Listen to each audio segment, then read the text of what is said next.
Hello বন্ধুরা, আজকে সকাল সকাল ঘুম থেকে উঠেই বাইক বের করা লাগতেছে, কারণ আজকে আমরা যাব হচ্ছে পাম্পে তেল নিতে। আজকে সকাল ৯টা থেকে আমাদের এখানে পাম্পে তেল দেবে।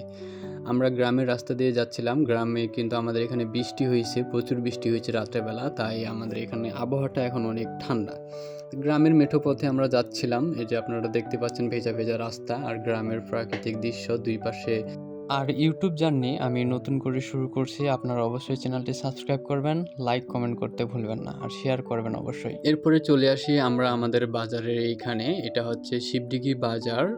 এই বাজারটা খুব ভোরবেলা, অর্থাৎ ফজরের নামাজের পরপরই এই বাজারটা বসে। এখানে মূলত আপনারা কাঁচা সবজি যে আছে সকল ধরনের সবজি পাবেন, যেরকম আলু, মরিচ, টমেটো, তরমুজ থেকে শুরু করে অনেক কিছুই পাবেন, পেঁয়াজ থেকে শুরু করে সব কিছুই টাটকা টাটকা। এখানে হচ্ছে সবাই সব কিছু আবাদ করার পর এখানে বাজারে নিয়ে আসে বিক্রি করার জন্য।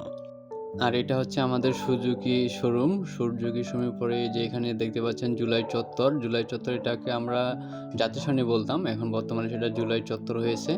আর জুলাই চত্বরের পরে আমরা তেল পাম্পের এখানে চলে আসছি। এই যে আমাদের ডান পাশে যে দেখতে পাচ্ছেন, এটা হচ্ছে 5 ফিট কবরস্থান, আর কবরস্থানের সাথেই আমাদের ফিলিং স্টেশন, আমাদের এই একমাত্র তেল পাম্প আমাদের রানীশংকেল শিবডিঘির মধ্যে। আর এই যে পাম্পে দেখতে পাচ্ছেন আপনারা অনেক ভিড়। আজকে সকাল ৯টা থেকে তেল পাম্পে তেল দেওয়ার কথা, তাই আমি আর আমার ছোট ভাই মিলে চলে আসছি সকাল সকাল তেল পাম্পে। ৯টা এখনো বাজেনি, আর দেখেন কত ভিড়, কত মানুষ চলে আসছে, অনেক মানুষ, যা বলার বাইরে। আর এইখানে এই যে লম্বা একটা লাইন, এই যে এখন দেখেন 8টা 58 বাজে, প্রায় 9টা বাজে গেছে, তারপর এখানে তেল দেওয়া শুরু করে নাই। এনাদের যে কি সমস্যা আমাদের রানীশংকেলে, আর কিছু থাকুক আর না থাকুক, অনেক নেতা আছে। এই নেতার ফলে তেল পাম্পে তেল দিতে অনেক বিলম্ব হচ্ছিল, এবং কি পরবর্তীতে 10টার পরে হচ্ছে তেল দেওয়া শুরু করে। 10টার পরে বললে ভুল হবে, তার প্রায় 11টার দিকে আর কি তেল দেওয়া শুরু করে। আমরা এখানে অনেকক্ষণ লাইনে দাঁড়াইছিলাম। আপনারা দেখতে পাচ্ছেন যে প্রচুর পরিমাণে এখানে মোটরসাইকেল আসছে, সবই কিন্তু মোটরসাইকেল। আর এখানে ইওনোর গাড়িও ছিল, ওই যে সামনে দেখতে পাচ্ছেন আপনারা ইওনোর গাড়ি, প্লাস পিছনে ছিল একটা ফায়ার সার্ভিসের গাড়ি। যদি ফায়ার সার্ভিসের গাড়িটা আসছিল এমনি কোনো হচ্ছে যে দুর্ঘটনা যেন না ঘটে, এই জন্য আসছিল। আর ইওনোর গাড়ি আসছিল এটা তেল নেওয়ার জন্যই লাইনে ছিল, তার সাথে সিলিন্ডার গাড়িও ছিল, আর বাইকগুলো তো আছেই। দেখতে দেখতে অনেক সময় চলে যায়, এর মধ্যে সবাই চেষ্টা করতেছে শৃঙ্খলাভাবে দেওয়ার জন্য। আপনারা দেখতে পাচ্ছেন 2টা 24 অলরেডি বাজে, আর আমরা এখনও পাম্পের কাছাকাছি যেতে পারি নাই। অনেকটা দূরেই ছিলাম, জাস্ট রাস্তা থেকে অল্প একটু সামনে আসছি। আর এই যে এখানে দেখেন পুলিশও বারবার করে বলতেছে, ভাই আপনারা সবাই সিরিয়ালভাবে আসেন, কিন্তু কেউ কারো কথা শুনতেছিল না।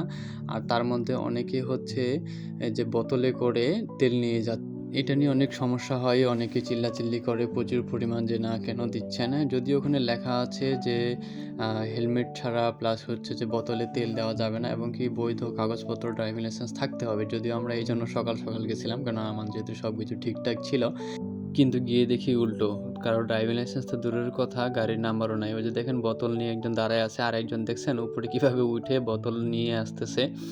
এই যে দেখেন বোতল নিয়ে আসলো, যদিও এখান থেকে সবাই পায়নি, কয়েকজন পাইছে, আর কারো কারো বোতল হচ্ছে যে রাগ করে ছুঁড়ে ফালাই দিছে। এটা যদিও মোটেই ঠিক করে নাই, কেননা সবাই বাইক নিয়ে অনেকক্ষণ ধরে দাঁড়ায় আছে, এরা তেল পাচ্ছে না, কিন্তু বোতলে করে ওনারা তেল নিয়ে যাচ্ছে ওখানে জাস্ট দাঁড়ায় থেকেই। আর পুলিশ এদিকে অনেক চেষ্টা করছে, কিন্তু পুলিশ আসলে ব্যর্থ, এনাদেরকে কাউকে সিরিয়ালে দাঁড় করাতে পারেনি। আমি বলবো আমাদের রানীশংকেল থানার যে প্রশাসন আছে, ওনারা এটা পুরোপুরি ব্যর্থ হয়েছে। এখানে ওসি সাহেব আসছিল, তারা কেউ হচ্ছে সারিবদ্ধ করতে পারে নাই বাইকারদেরকে। এবং কি সবথেকে যেটা বড় সমস্যা হচ্ছে যে যারা তেল নিচ্ছে ওরা বের হওয়ার কোনো রাস্তা পাচ্ছে না, ওই দিক দিয়েও আটকানো ছিল।